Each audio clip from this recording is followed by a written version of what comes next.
दोस्तों, इस वीडियो में आपका स्वागत है। आज हम परिमेय संख्याओं के क्रम विनिमय गुणधर्म पर आधारित कुछ उदाहरण देखेंगे। पिछली वीडियो में हमने जाना कि परिमेय संख्याओं का योग और गुणन क्रम विनिमेय है, पर व्यवकलन और भाग क्रम विनिमेय नहीं है। आइए देखते हैं कि कक्षा में क्या पढ़ाया जा रहा है।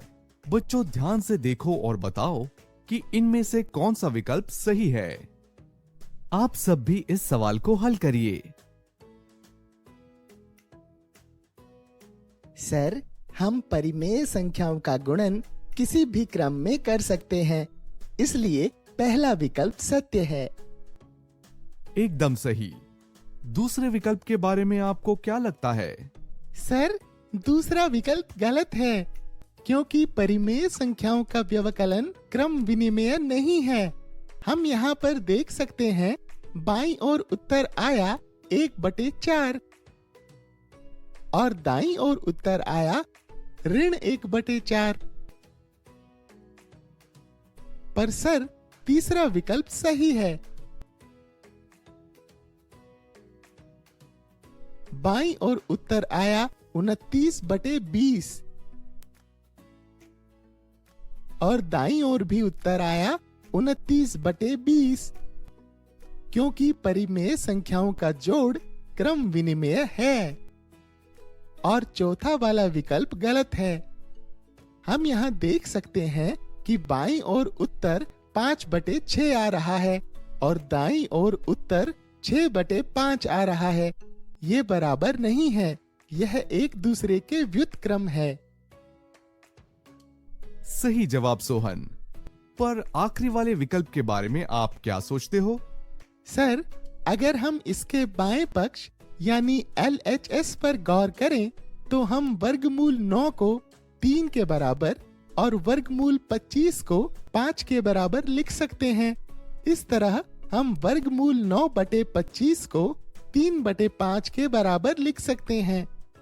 अब हम बाईं ओर को कुछ इस प्रकार लिख सकते हैं, जो 3/5 गुना 7/4 के बराबर है। हम जानते हैं कि परिमेय संख्याओं का गुणन क्रम विनिमेय है, इसलिए हम 3/5 गुना 7/4 को 7/4 गुना 3/5 भी लिख सकते हैं, क्योंकि क्रम बदलने से उत्तर में कोई बदलाव नहीं आएगा। हम देख सकते हैं कि ये हमारे विकल्प में दिए दाईं ओर के पक्ष यानी RHS के बराबर है, यानी हमारा आखिरी विकल्प सही है। बच्चों, अब इस रिक्त स्थान को भरिए। आप सब भी इस सवाल को हल करिए। सर, इस सवाल का उत्तर है 11/9। कैसे मोहन? सर, इस सवाल में हमें ऐसी संख्या ढूंढनी है जो कि वर्गमूल 4/3 से गुना होने पर 11/9 और 2/3 के गुणनफल के बराबर उत्तर दे। वर्गमूल 4 बराबर 2 होता है, इसलिए हम इसे इस प्रकार लिख सकते हैं। दिए गए प्रश्न को हम इस तरह भी लिख सकते हैं। अब इसे हल करिए।